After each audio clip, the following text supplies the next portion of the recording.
I learned a technique of this nature when I was like maybe 10 or 12 years old at like some random yoga class. They told us to start relaxing our entire body from like our toes up to the top of our head, like one body part at a time. And it was one of the most powerful lessons I ever learned because I still use it to this day to fall asleep. So I can 100% testify that if you feel tension in your mind that is keeping you from sleeping, flushing your consciousness into your body and relaxing each body part one by one intentionally is a very powerful somatic experience to trigger relaxation. Naval, I'm curious what your relationship with dreams is like. Are dreams a big part of your sleep practice? Do you remember your dreams? Do you write them down if you remember them? Do you make any effort to tease out anything you can learn from your dreams? Or are dreams not a big part of sleep for you? Like everybody else, I have dreams and occasionally I remember them, and sometimes they're very revealing. That said, I don't obsess over them. I don't think too much about them. I don't try to analyze them. Firstly, I'm just lazy that way. Secondly, I think that self-obsession is the root of all unhappiness. And so I try not to get too much into what do I think of this and how is my psychology doing here and there. And I don't psychoanalyze myself. But not going to stop anybody else from doing it. If you can do it and it makes you better off, enjoy. I know the question was aimed at John, but I'm bored, so I'll take a crack at it. The best thing about getting older is that you know what you want. Now, people talk a lot about wisdom, and of course, wisdom is the thing. But I think in a very practical and very narrow sense, wisdom means you know what's important and what's not, and you focus on just that. You make decisions much faster. You say no to many, many more things, and you allocate your time much better. You don't chase desires that are meaningless or temporary. You don't spend time around people that you won't want to be around forever. And you really prioritize the things that will make you healthy, happy, and wealthy if you're not quite there yet. And other than that, you don't sweat over decisions. You realize that life is just a series of branching and forking paths, and your only moment of power is now. So you have very few regrets, and you just move forward. And a lot of that just comes with age. There's this idea that we're fed as little children that evil looks evil and good looks good.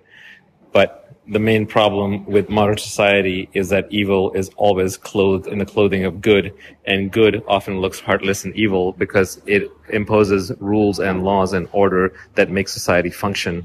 However, these look like they're being heartless, so I stand by. Good comes clothed as evil, and evil comes clothed as good. Basically, I live my whole life out of interest and never out of obligation. So the moment something has even the slightest bit of obligation, I'm no longer interested. You often see this debate between thinkers versus doers, such as academics criticizing businessmen or rationalists criticizing people building AI, for example. And in my own life, I've gone through phases of thinking and phases of doing. For example, when I was younger, I spent a lot of time reading, stuffing my head full of ideas, having great conversations about intelligent topics, and just trying to get smarter, just thinking, throwing puzzle pieces into my giant bag of knowledge, having more and more mental models, and just accumulating more snippy one-liners, little facts, little pieces of knowledge, and just spending a lot of my time ruminating. And of course, then later in life, when I was building companies and I was doing startups, I spent a lot of time doing things. And it seems in an age of infinite leverage that assembling thinking power would be greater than doing power, that thinking would have higher returns than doing. The problem with just thinking, though, is that you get no feedback from the world, and we're usually, often, almost always wrong.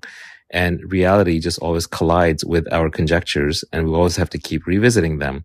So the problem with being a self-styled thinker or a philosopher or a rationalist or an academic or a student is that you're taking in lots and lots of data, but you don't actually know what's correct and what's not. And it's not the case that society wants to educate you. Society often wants to tell you falsehoods and trick you so you can be a good citizen and so we can all get along. Also, a lot of times society just doesn't know. You don't know. So you're just guessing. And when you keep weaving guesses together or piling them on top of each other like a Jenga tower without feedback, you don't know what you're building. You don't actually know if you're headed anywhere useful. Schopenhauer used to say that you want to learn the particular before the general, not the general before the particular. And I think he's absolutely right. So a doer is getting feedback from reality and iterating towards truth, but a doer is also wasting time. A lot of the doer's time, it seems, is spent in mundane and rote things that have been done before, that people already know how to do, that is just repeating themselves, that is not actually spending that precious time learning. So if you started out in life as a thinker, you often feel frustrated at doing because you're like, I'm wasting time. I should be thinking of new things rather than doing the old things. And there's some truth to that. For example, if you're a doer and your job is to dig ditches or to pass butter, like from the Rick and Morty episode, then you're going to spend a lot of time doing something that is not useful, that is not causing you to learn, that does not involve new conjectures, new knowledge, new feedback. So there's a subtlety here, which is the people who learn the fastest and are the closest to reality are the ones who are constantly doing new things, who are doing something that they haven't done before, and eventually something that nobody has done before.